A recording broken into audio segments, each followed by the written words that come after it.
우리가 지금 너무 뉴스가 많아서 정신이 혼미해서 그런데 지금 네. 그래도 명태균 관련 기사는 꾸준히 나오고 있지 맞아요. 않습니까? 네. 거기에 등장하는 인물들을 이렇게 동그라미를 치면서 다시 현재 따져보면 쏟아지는 네. 뉴스를 한번 보십시오.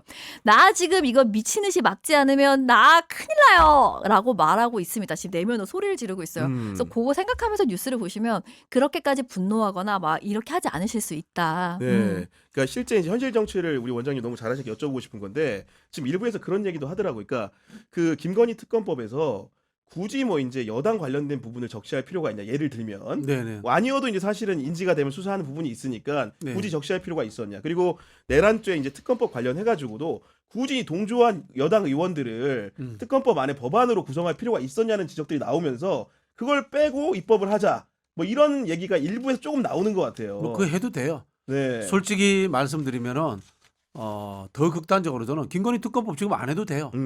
안 해도 돼요. 제일 중요한 거는 헌재 재판관을 임명해서 네. 윤석열 탄핵을 빨리 인용시키는 거예요. 음. 자, 김건희 특검법 안 해가지고 김건희 죄를 파헤치지 못했다고 칩시다. 다음 정부에서 하면 됩니다.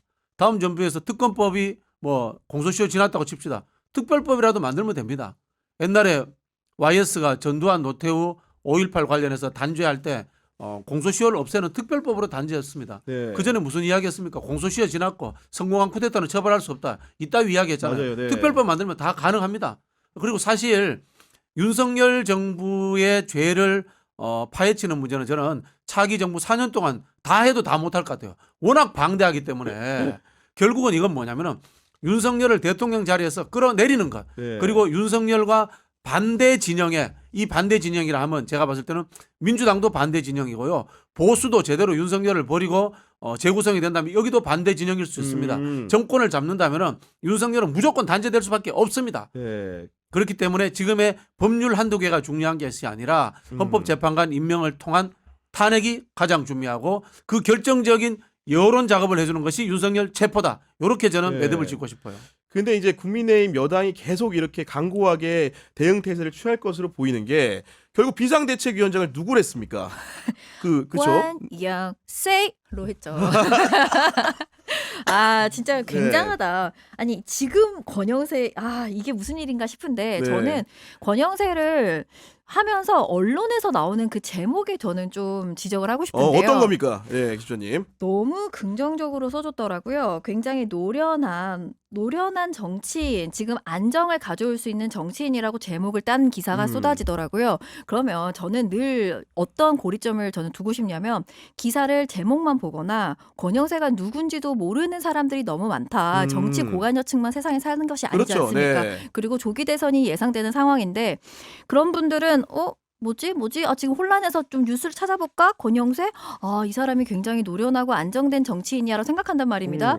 여기서도 저는 언론의 이야기를 다시 할 수밖에 없는 거예요. 우리 같은 경우는 뭐야 권영세? 돌고 돌아서 권영세야? 라고 이야기하지만 그들이 제목을 봤을 때는 그래도 약간 괜찮은가 봐 라고 생각할 수 있지 않겠느냐. 그래서 네. 저는 언론도 지금 현재 같이 본인들은 의도하지 않았을지 모르나 네. 공범의 역할을 하고 있다는 하고 점을 있다. 조금 인식하셨으면 좋겠습니다. 왜냐하면 권영세 그 비대위원장 같은 경우에는 윤석열 대통령 대선 캠프 시절에 총괄본부장을 했고 대통령직 인수위에서 부위원장을 했고 심지어 정부가 출범한 이후에 초대 통일부 장관을 했습니다. 이런 레코드라고 한다면은 이 사람은 친윤도 아니고 찐윤 아니겠습니까? 네. 진윤일 분들어요. 우리가 정말 이 나쁜 정치인들한테 윤상현 같은 인간들한테 개돼지 취급 안 받으려면요. 이 인간의 지역구가 용산이라는 것을 잊으면 안 됩니다. 이태원 참사를 만들었던 그 지역구 국회의원이고요. 네. 박기영 구청장이라는 수준도 안 되는 사람을 공천 줘가지고 그 뒷수습을 못하는 상황을 만드는데 일조했던 사람입니다. 그래서 저는 이런 사람이 정계 은퇴도 하지 않고 정치 전면에 다시 나타나는 것 자체가 한국 정치의 참 부끄러운 현실이 아닌가 이런 생각도 들고 네. 정치를 떠나서 반인륜적인 상황이다 이런 말씀 드리고 싶어요. 그리고 이제 권영세 비대위원장뿐 아니고 이미 앞서 원내대표로 선출된 또 이제 권성동 의원도 있잖아요. 그러니까 양 두 사람 자체가 윤석열 발악이라는 인식이 있다 보니까 이후에 어떤 보조받는 스텝을 할 것인가. 안 봐도 누굴 위해 정치를 할 것인가가 앞에 그려지는 상황 아닙니까? 아 근데 네. 저 잠시만 우리 권성동 선생님한테 가기 전에 네. 지금 우리 권영세 한 개만 더 얘기하면 네네. 방금 말씀 주신 것처럼 이태원 참사 때 처음으로 박희영이 카톡 혹은 그리고 전화를 했던 사람이 권영세였다는 것도 꼭 기억을 해주셨으면 좋겠고 아, 까먹고 있었어요. 네. NLL 그 통화 그 대화로 유출했던 근데 무혐의 받았던 자도 이자라는 거를 꼭 기억해 주셨으면 좋겠습니다. 그래서 아. 까면 안 된다는 거 저는 계속 그 생각을 해요. 지금 이제 막 정치 관심 가진 친구들이 너무 많아서 네. 이거를 보시는 분들은 아무래도 관심 있는 분이실 거 아니에요. 그러니까 나중에 그런 분들한테 이렇게 이야기를 꼭 해주셨으면 전달해 주셨으면 해서 키워드를 꼭 말씀드리고 싶었습니다. 네. 아니 그리고 사실은 이 두 사람의 공통점을 또 꼽으라고 한다면은 한동훈 전 대표를 이제 몰아세우는 과정에서 역할을 또 혁혁히 하신 분들 아니겠습니까? 네. 그렇죠. 그리고 지난 대선 과정을 보면은 팀 김건희와 이제 반대쪽에 있었던 네. 사람들이죠. 지난 대선 때 이제 팀 김건희가 있잖아요. 김건희, 명태균, 김종인, 이준석 네. 여기 한 편이고 그다음에 윤핵관 팀들 권성동, 윤한홍, 권영세, 네. 윤한홍, 이철규, 장재환 요 편들 아닙니까? 그때 이제 승자들 팀이에요. 결국 요게 뭔가 하면은 명태균 리스트도 알고 있기 때문에 결국은 찐윤들을 중심으로 해서 다음 대선까지 판을 짜자. 이렇게 해서 자기들끼리 담합 구조를 만드는 거예요. 그리고 권영세는 이렇게 하다가 나는 서울시장 가고 싶어. 이거 다 내포되어 있는 겁니다. 아, 그러면 서울시장이 대선에 나오는 길에 또 이제 인도하는데 약간의 그렇죠. 조력을 또 하는 것이고 네네네. 들면 네. 결국 이 사람들도 윤석열은 곧 아웃된다. 우리끼리 살 길 찾자. 다만 그 과정에서 흩어지지 말자. 이런 이제 얕은 꾀를 부리고 있는 거죠.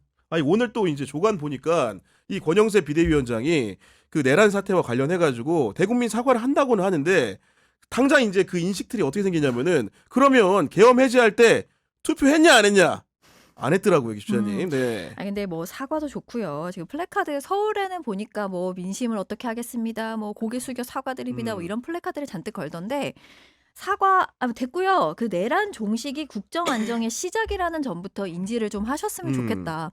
제대로 종식하자는 우리가 행위에 전혀 동참하지 않으면서 입만 나불나불 하는 게 무슨 의미가 있겠느냐라는 말씀을 드리고 아까 전에 지금 얕은 꾀라고 말씀하셨는데 너무 동의하는 게요.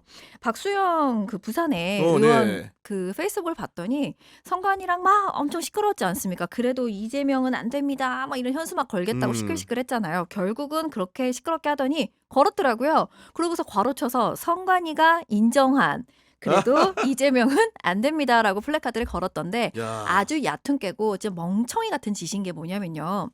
사람들이 현수막을 보잖아요. 네. 이재명을 지지하든 지지하지 않든 그걸 보면 이재명 뭐가 안 된다는 거야? 대통령이라고 한번 떠올립니다. 노출되면 그러면 네. 잔상이 남아요. 이재명 대통령이 된다고요. 그러니까 본인들은 지금 안 됩니다라고 소리를 치고 싶은지 몰라도 사람들의 그 머릿속의 메커니즘이 그렇게 돌아가지 않아요. 이 멍청이가 지금 너무 공포심에 눈을 가려서 지금 뭐가 뭔지 판단이 안 되는 모양인데 뭐 그렇게 해보십시오. 뭐 그럼 다 뭐 죽는 수밖에 없지 않겠습니까? 이게 또 나라 망치겠다는 선전포고하는 거예요. 지난 대선에도 문재인은 안 됩니다. 맞아요. 이재명은 네. 안 됩니다. 이걸로 했잖아요. 그래서 똥인지 된장인지 국가 운영이 뭔지 아무것도 모르는 사람 데려다가 꼽아놓고 이런 일 벌어진 거 아닙니까? 똑같이 또 선거하겠다는 거예요. 네. 국정 목표, 국정 과제, 정책을 뭘 해야 되겠다 이런 거에 대해서 최소한의 인식 수준도 안 되는 사람 갑자기 뭐 신기루처럼 갑자기 인기가 팍 뜨는 사람 어디 데려와서 친윤들이 모여가지고 권성동, 권영세 둘이 중심이 돼서 후보 하나 만들게 또 우리 어디 하나 바지 사장 하나 데려올 거야. 이 생각을 하면 또 나라 망치겠다는 작당을 하고 있는 거예요 지금. 아니 그러니까 내란과 명태균 게이트에서 자유로울 수 있는 여당의 대선 후보가 존재하는가 없잖아요. 이런 물음이 있다 보니까 결국은 방법은 뭐냐? 탄핵을 막고 윤석열이 수사 안 받는 방법밖에 없는 거예요. 그러니 권영세 위원장 어떻게 얘기하냐면 아직 헌재에서 결정이 나오지도 않은 만큼 괄호 열고 닫고 조기 대선은 생각하지 않고 있다. 지금은 대선을 생각할 때는 아니고 국민의 신뢰를 다시 회복하기 위해 무슨 일부터 해야 할지 고민하는 게 제일 중요하다. 이런 얘기하고 있는 겁니다 지금. 이 이야기는 이제 홍준표는 우리가 안 밀어준다 이런 뜻이기도 하고요. 네. 어디 가서 꽂아놓은 보리자루 하나 또 사올 거야. 이런 뜻이기도 합니다. 속마음은 윤석열이 안 된다는 걸 알 거예요. 탄핵 인용될 거다 결국은 알고 있지만은 겉으로는 이렇게 태연한 척하면서 후보를 물색하고 있을 겁니다. 네. 제가 봤을 때는 또 정치권이 아닌 다른 곳에서 한 명 업어오는 거 이런 계획 짜고 있을 겁니다. 아까 원장님이 이제 외부에서 어버올 궁리하고 있을 거라고 했는데 뭐 누가 있을까? 우리가 아는 대선 주자들이 다 이제 여러 가지로 연루된 것 같은데 이런 질문을 해오신 분들이 있습니다. 어떠신 것 같으세요? 예, 여권에.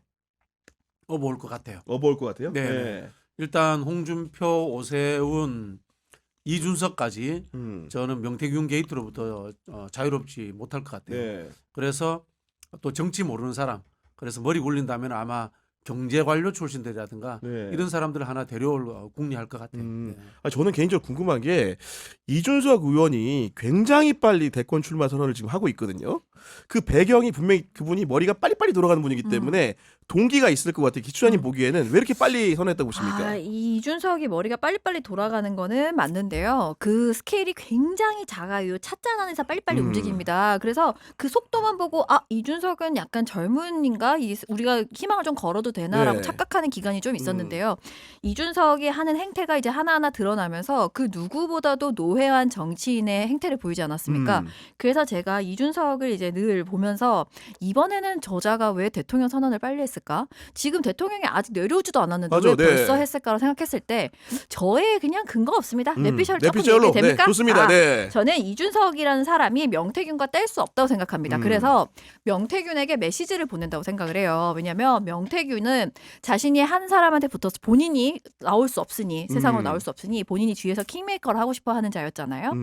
그 김영선 하나 했고 뽑아 먹었는데 그 다음에 어딜 가볼까? 이준석 내가 부르면은 똥개처럼 달려온다고 표현한 이준석을 대통령을 만드는 것에 그 다음 딜이 들어갔다고 생각합니다. 그래서 이준석은 명태균 행님 나 여기 있고 내가 살아야 당신도 사는 겁니다. 당신 빵에서 나와서 그냥 쪽쪽 뭐 굶을 거예요? 당신은 네. 식솔도 있는데 나 대통령 나갑니다. 내 얘기 즉당이 하이소. 약간 이런 느낌으로. 그러니까 예를 들면 와 정말 논리적인 해설인 것 같고 예리합니다. 추측이지만 그런 거고 실제로 우리가 대선 후보는 선거 기간이 이제 얼마 안 남았으면 잘 수사기관이 안 건들잖아요.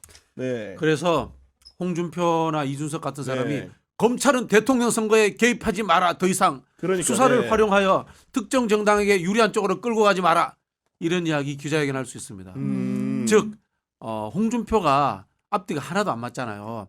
탄핵에 반대한다고 했잖아. 맞아요. 네. 근데 대선 출마 선언했어. 그러니까 두 용병 얘기하면서 그렇죠. 네. 그러면 앞뒤가 안 맞잖아요. 왜 그런 이야기를 할까?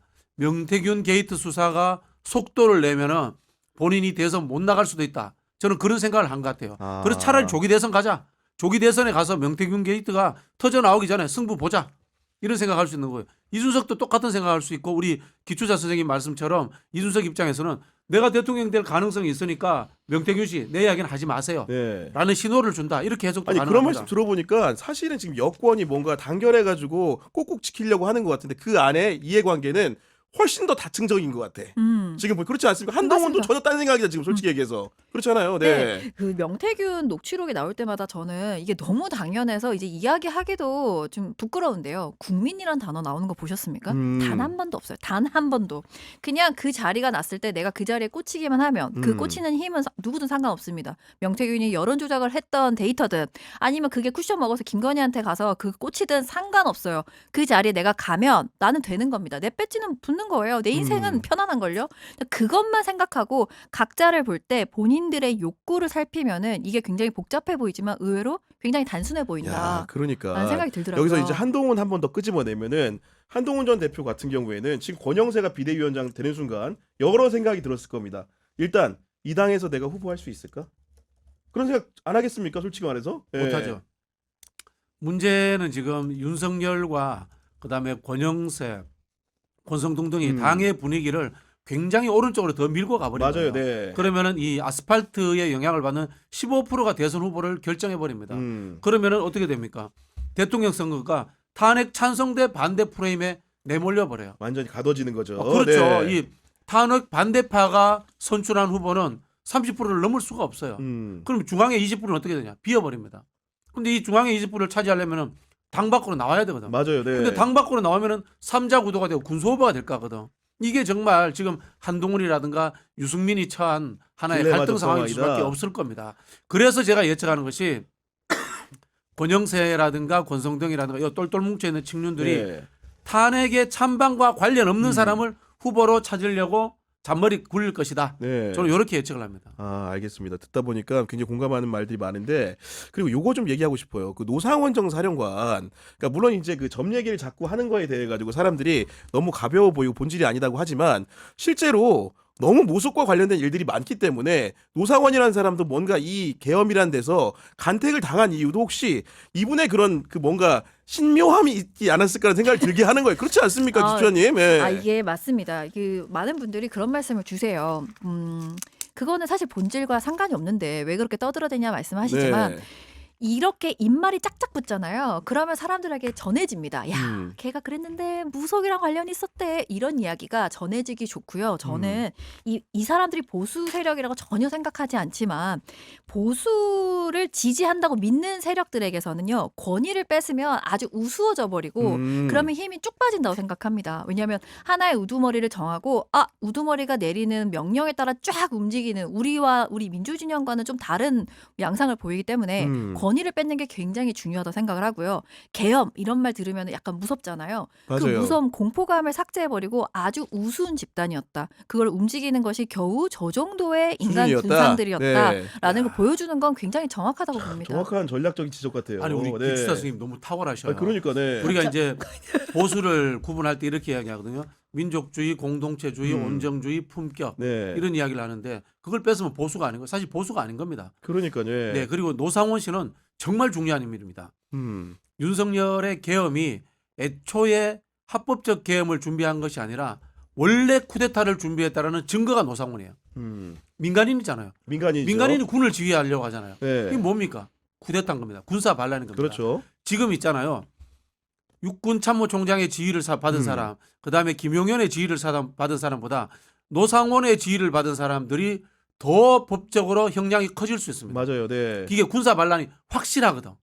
그렇기 입증이 때문에 바로 되기 때문에. 그렇죠. 네. 노상원은 굉장히 중요하고요. 제가 그런 얘기 했잖아요.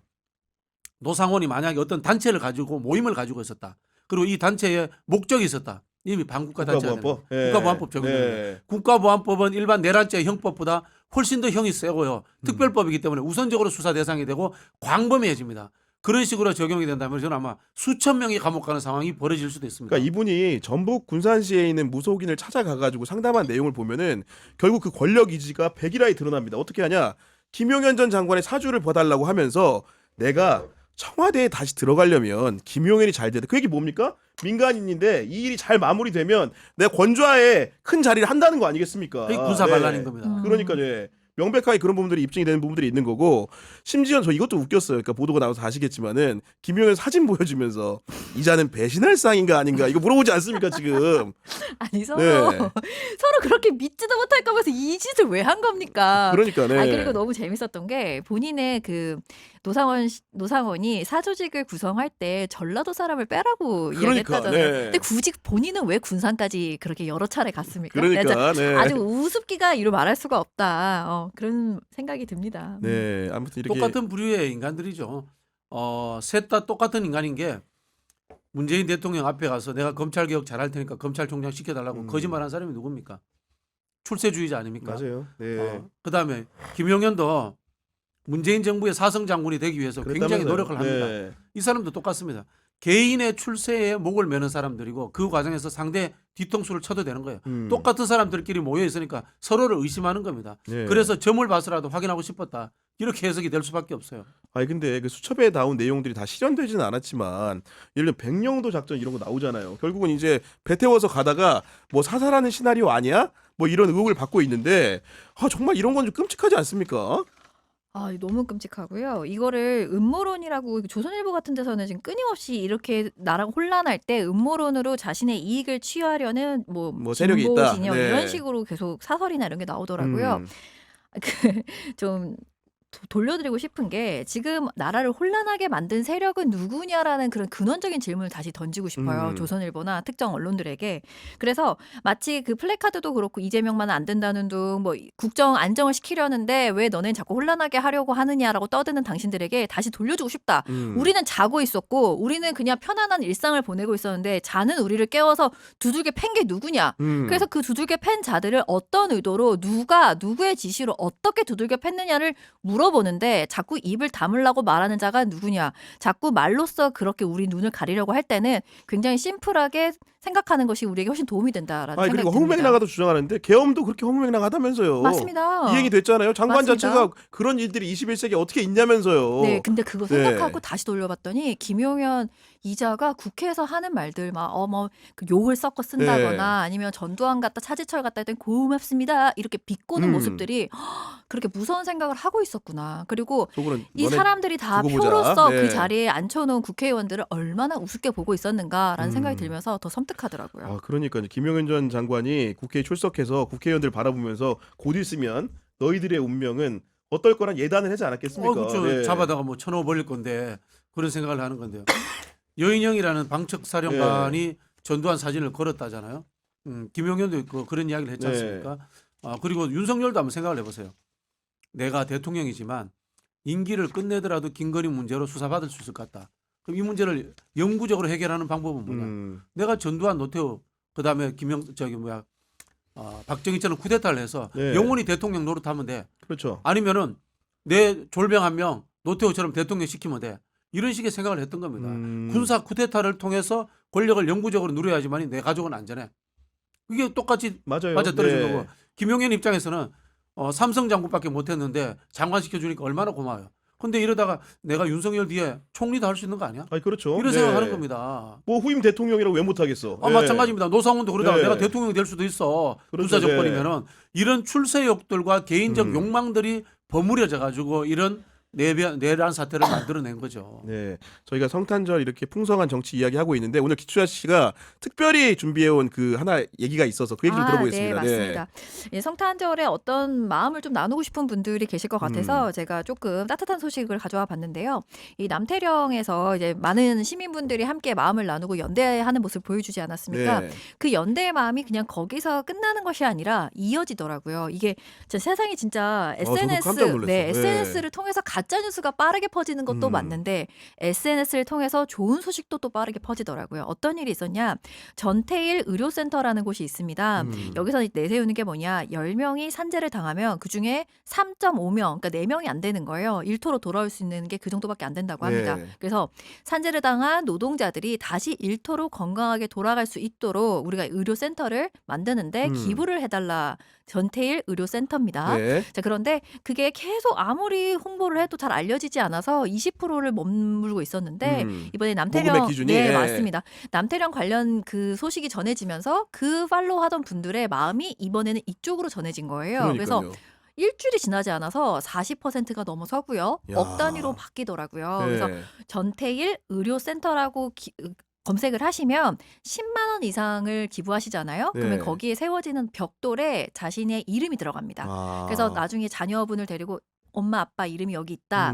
엄마 아빠가 이러이런 좋은 일을 하는 것에 마음을 보탰었다라고 이야기하기도 너무 좋잖아요. 네. 그래서 뜻깊은 곳이니까 여러분들도 한번 검색해 보시고 같이 참여할 수 있으면 너무 좋을 것 같아서 소개해드리고 싶었습니다. 네, 여러 이슈로 시끄러운 전국 상황이지만 크리스마스를 두 분과 함께 이렇게 보내서 굉장히 뜻깊은 시간이었습니다. 오늘 복장 좀 불편하실 수 있는데 괜찮으셨죠? 네. 저 이거 아까 입고 나왔을 때 어떤 댓글에 지금 때 거는 때인데 이런 거 하느냐라는 말씀을 네. 주시던데요. 저는 그렇게 생각합니다.